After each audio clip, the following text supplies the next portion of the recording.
जी अस्सलाम वालेकुम, अस्सलाम वालेकुम, अस्सलाम वालेकुम। सर, बुनियादी तौर पर बिल्डर माफिया के अगेंस्ट आप मेरी वीडियोस देख रहे होते हैं। तो जब आप बिल्डर माफिया के अगेंस्ट काम करेंगे तो मोस्ट ऑफ द टाइम आपको थ्रेट्स भी आ रही होती हैं। थ्रेट्स आ रही होती हैं तो वो लोग तरह तरह के महकमों की बातें कर रहे होते हैं, जो बिल्डर हजरात होते हैं। तो मैंने एक वीडियो अपलोड की है, उसमें मैंने बताया है कि मैं A020 में रहता हूं और जिस बिल्डर को आना हो वो आए, मुझसे मुलाकात कर ले और जो करना है वो कर ले। इस तरह की मैंने वीडियो बनाई है। मैं इस स्टेट ऑफ माइंड से बैठा हुआ था और जो बातें भी मैं आपसे कर रहा होता हूँ बिल्कुल बावजू होकर कर रहा होता हूँ। तो मैंने वीडियो बनाई है, वो वीडियो लगा दी है और 1 से 2 दिन बाद मेरे दरवाजे पर नॉक होती है, जिसमें कुछ रेंजर्स के अहलकार घर के बाहर खड़े मौजूद पाए जाते हैं। अच्छा, जिन साहब से हमारे कुछ ताने बाने मिल रहे थे उनका ताल्लुक भी एक रिटायर्ड, आप फौजी कह सकते हैं उनको। तो हमारे जहन में ये आया जैसे कि ये उन्होंने भेज दिए, जबकि जो रेंजर्स थी वो अपनी नॉर्मल रूटीन इंक्वायरी पर निकली हुई थी। तो वो जैसे ही आए हैं, मैंने अपने बहन भाई समझते हुए मैंने ना पूछा कि भाई कोई वारंट है या नहीं है, मैंने दरवाज़ा खोल दिया। और मेरे जहन में मैंने जो उसके बाद वीडियो बना के डाली, क्योंकि वो आए हैं। अच्छा, मेरे घर में आप आएंगे तो आपको ऐसा लगेगा जैसे कोई आधी एजेंसी तो मेरे घर में ऑपरेट हो रही है। तो मेरे घर के बाद भी उन्होंने 4 घरों की तलाशी ली थी, बट मेरे घर में ज़्यादा टाइम लगाया। तो मेरे बैक ऑफ द माइंड यही चले जा रहा था कि शायद ये रेंजर्स के अहलकार किसी बिल्डर ने भेजे हैं। सर, एक एक चीज़ को देखा गया, एक एक चीज़ को वेरीफाई किया गया, एक एक चीज़ को बैठ के समझा गया और उसके बाद बाकी घर जो मौजूद थे मेरी लाइन में, उनके पास टाइम थोड़ा सा कम लगाया गया था, जो मेरी गलती है। अच्छा जी, मेरी गलती क्यों है? मैं आपको 3 गैजेट्स दिखाऊंगा। 3 इस तरह के 50 गैजेट्स यहाँ पे कमरे में बिखरे हुए हैं।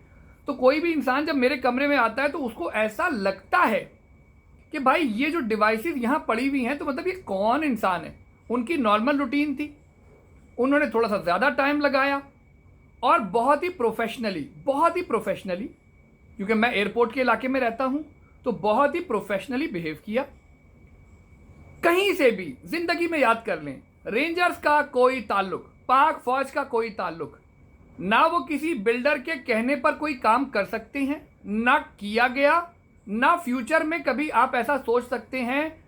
पाकिस्तानी अफवाज की बात करें या पाकिस्तानी रेंजर्स की, मैं इन 2 की बात करूंगा। इनके बारे में अगर आपके जहन में रत्ती बराबर भी किसी के बारे में फेवरेटिज्म है तो इस वीडियो के बाद आप उसको एक्सक्लूड कर दें। मेरा वो स्टेट ऑफ माइंड ऑलरेडी बना हुआ था कि जी बिल्डर जो है ये कर दूंगा, ये कर दूंगा। मैं आपको 2-3 चीज़ें दिखाऊं, ये चीज़ें आप कभी पाकिस्तान में 3 दिखाऊंगा।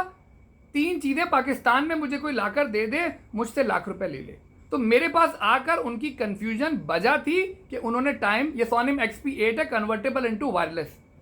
तो वो लोग जो आए थे वो अपने हिसाब से जब उन्होंने इस तरह की चीज़ें देखना शुरू की हैं कि भाई ये कार चार्जर भी है, ये बैटरी चार्जर भी है, ये पता नहीं क्या कुछ है इसके अंदर, और हकीकत में तो वो उन्होंने मेरे गैजेट्स पे थोड़ा टाइम लगाया, जबकि मेरे बाद भी वो कई जगहों पर गए, 4 मकानों पर। तो बट मेरे माइंड में यही था कि भाई ये आए हैं तो बिल्डर ने भेजे होंगे, बिल्डर ने भेजे होंगे, बिल्डर ने भेजे होंगे, क्योंकि इंसान अपनी जो स्टेट ऑफ माइंड होती है वो सामने वाले के बारे में समझ ही नहीं पा रहा होता है।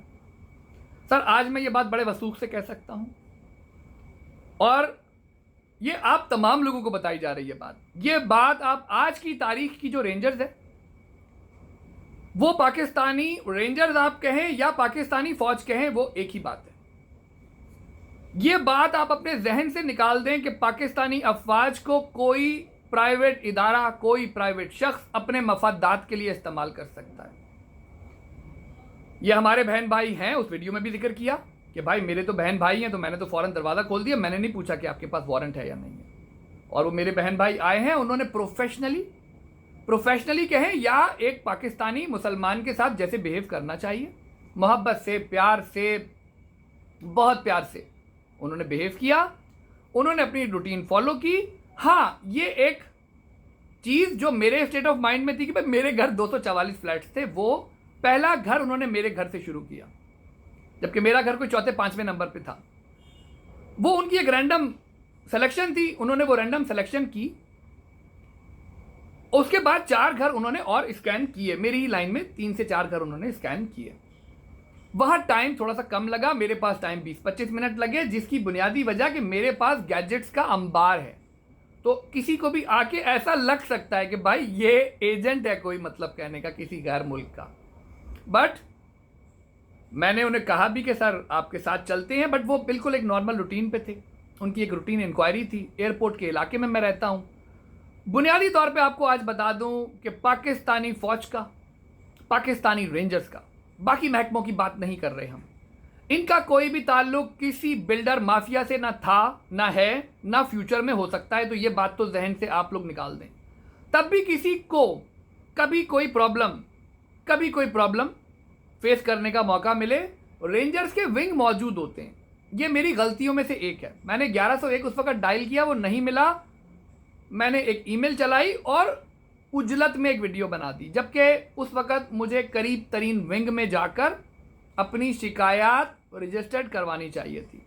तो अगर किसी पाकिस्तानी को कोई प्रॉब्लम फेस करने का मौका मिलता है, खासकर रेंजर्स के हवाले से, तो उसको सबसे पहले विंग में जाके रिपोर्ट करना चाहिए। अगर नंबर नहीं मिल रहा तो विंग में जाके रिपोर्ट करें। ईमेल का रिप्लाई आने में 1 हफ्ता लगता है। सबसे बेस्ट ये कि आप करीब तरीन विंग में जाएं। रेंजर्स के विंग हर जगह मौजूद हैं।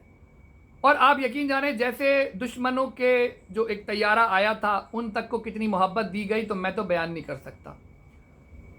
हमारी पाकिस्तानी फ़ौज हो या पाकिस्तानी रेंजर्स हो, वो अपनी ड्यूटी पर थे। मैं अपने स्टेट ऑफ माइंड में कि बिल्डर ने हमारे पास, तो सर ये आप ज़िंदगी में भूल जाएं कि पाकिस्तानी रेंजर्स को, पाकिस्तानी अफवाज को कोई बिल्डर अपने मफादात के लिए इस्तेमाल कर सकता है। वो हमारी गलतियों में से एक गलती है, उस गलती को हम तस्लीम करते हैं। और मैंने कहा ना कि जो मेरे गैजेट्स आप देखते चले जाएंगे, आप हैरान रह जाएंगे। तो उनका मेरे पास ज़्यादा टाइम लगाना, that's a very normal activity थी, बहुत नॉर्मल था।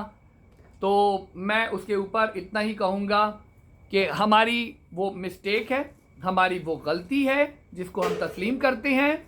हाँ, ये एक अलग बात है कि मेरे रेडियोज़ 50 रेडियोज़ हैं, कोई 60 रेडियोज़ हैं, मैं फेंक नहीं सकता। और आप लोगों को, पाकिस्तानी रेंजर्स को, ख़ासकर एयरपोर्ट के एरिया में या कहीं पर भी वो आते हैं, तो हमारी तरह अपने बहन भाइयों को वेलकम करना चाहिए, उनके बारे में पॉजिटिव सोच रखनी चाहिए। They are positive, they are very positive. और उसके बाद एक छोटी सी मुलाकात भी हुई हमारी, जिसमें उन्होंने पूछा कि कभी ज़िंदगी में, और मैं ये हल्फिया बयान दे सकता हूँ, मेरी लाइफ में कभी भी, 47 साल मेरी एज होने को आई है, कराची में पैदा हुआ, कराची में पला बड़ा, 47 की एज तक मैंने ना कभी किसी रेंजर्स वाले को मिसबिहेव करते हुए पब्लिक में देखा, ना किसी ने मेरे साथ मिसबिहेव किया। तो उन्होंने पूछा कि वजाद भाई कभी आपके साथ कोई मिसबिहेव हुआ है?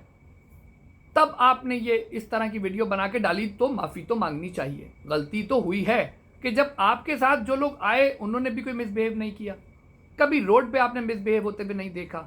तब भी अगर आप जैसा इंसान जो मास्टर्स अपनी तालीम बताता है, IR में मास्टर्स किया है, BCom किया है, उसके बाद भी आप एक बिल्कुल एक मतलब लेमैन की तरह आप बिहेव करते हैं और आप बस फ़ौरन से कह देते हैं कि भाई ये जो है बिल्डर ने भेजा। तो बिल्डर माफिया पूरी भी एक तरफ खड़ी हो जाए तो रेंजर्स का एक सिपाही नहीं खरीद सकती। ये बात मैं बड़े कॉन्फिडेंस के साथ कह सकता हूं कि आज की रेंजर्स, आज की अफवाज प्रोफेशनल आर्मी थी, प्रोफेशनल आर्मी है, और आज हमारी रेंजर्स को पाकिस्तानी अफवाज हेड करती हैं। तो ये तो सवाल नहीं पैदा होता कि तमाम के तमाम बिल्डर्स एक तरफ खड़े हो जाएं, तमाम के तमाम बिल्डर्स एक तरफ खड़े हो जाएं। तो वो एक रेंजर्स का विंग तो दूर की बात, एक सिपाही को नहीं खरीद सकते इस्तेमाल करके कि वो किसी जगह जाकर इस्तेमाल हो जाए बिल्डर्स के हाथों। तो वो मेरी मिस्टेक है, मैं उसको एक्सेप्ट करता हूँ। और ये वीडियो आप ना सिर्फ सर्कुलेट इस हवाले से करें कि किसी के घर में अगर रेंजर्स आती है तो वारंट तो मैं इसलिए नहीं मांगता क्योंकि मैं अपने भाइयों की तरह उनको लेता हूँ, बहनों की तरह लेता हूँ। तो वारंट तो मैंने पूछा भी नहीं, ना मैं कभी पूछूँ। तो वारंट पूछने वाली बात मैं तो कभी भी नहीं करता। मगर हाँ, थोड़े से तादाद 9-10 लोगों की जगह मेरे 4 बहन भाई आए, 3 बहन भाई आए, 5 आए, वो बात अपनी जगह। थोड़ी सी तादाद ज़्यादा थी, मैं बौखलाया हुआ था। और मैंने ये बात, क्योंकि बिल्डर हजरात कुछ ऐसी बातें करते हैं, सर बिल्डर का ना कभी कोई ताल्लुक़ बन सकता है पाकिस्तानी अफवाज से, ना है, ना पाकिस्तानी रेंजर्स की कोई सोसाइटी है, ना होगी, ना कोई लॉन्च की गई है। तो रेंजर्स का एक एब्रप्ट आ जाना और मेरे जहन में खराफात का होना, मैंने गलत कोरिलेशन की जो कि गलत थी। पाकिस्तानी फ़ौज, पाकिस्तानी रेंजर्स किसी के अहकामात पर काम न करती है, न कर सकती है। मेरी तरफ से ये माफ़ी कबूल की जाए। और मेरे जो बहन भाई घर पर आए थे उनको मैं पहले भी, आपने अगर मेरी वीडियो मिल जाए तो ज़रूर उसमें देखें, जिसमें हमने बताया कि वो आए हैं और बहुत मोहब्बत से, बहुत शफ़क़त से, बहुत प्यार से। घर मेरा पहले बिखरा हुआ होता है, तो ये बात तो थी नहीं कि भाई वो कोई चीज़ें बिखेर दी गई। मेरा घर ऑलरेडी बिखरा हुआ होता है। तो आई एम एक्सट्रीमली सॉरी अपने उस बिहेवियर पे। बाकी आप लोग भी कमेंट ज़रा देख के किया करें, कमेंट ज़रा सोच के किया करें, थोड़ा सा सोचा करें। आप ये बात ज़िंदगी में भूल जाएं कि बिल्डर माफिया, आप ये बात बिल्कुल भूल जाएं कि लैंड माफिया। कभी ये सवाल नहीं पैदा होता कि पाकिस्तानी फ़ौज किसी लैंड माफिया को सपोर्ट करे, किसी करप्ट बिल्डर को सपोर्ट करे। अपने जहनों से ये बात निकाल दें। मैं बावजू ये बात कह रहा हूँ, ये बात अपने जहनों से निकाल दें कि कोई रेंजर्स का विंग किसी बिल्डर के कहने पर कोई कार्रवाई करे। एक रैंडम रूटीन चेकिंग थी, एक रैंडम चेकिंग हुई और मेरे बाद 4 फ्लैट्स उन्होंने देखे।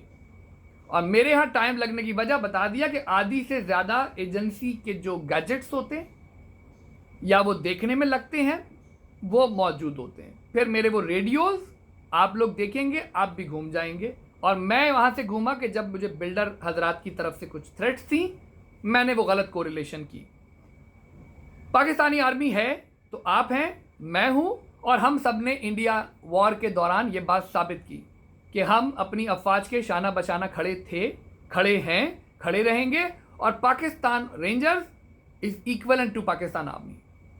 तो कहीं से भी आपके जहनों में अगर कोई गलत मैसेज रिकॉर्ड था या मेरी वीडियो से आया, उसको आप डिलीट करेंगे और इस वीडियो को शेयर करेंगे उन तमाम बिल्डर्स तक। ये एक वाज़ेह पैगाम देंगे, इसको शेयर ज़रूर करेंगे कि आप ना कभी हमारी अफवाज को इस्तेमाल कर सकते थे, ना कर सकते हैं, ना कभी कर पाएंगे। अल्लाह खुश रखे, आबाद रखे हर पाकिस्तानी मुसलमान को, हर पाकिस्तानी को, हमारी अफवाज को, पाकिस्तान रेंजर्स को। ये वो इदारे हैं जिन पे हम फ़ख्र कर सकते हैं। तो अल्लाह खुश रखे, आबाद रखे। इस पैगाम को दूसरों तक पहुँचाएँ। अल्लाह खुश रखे, आबाद रखे।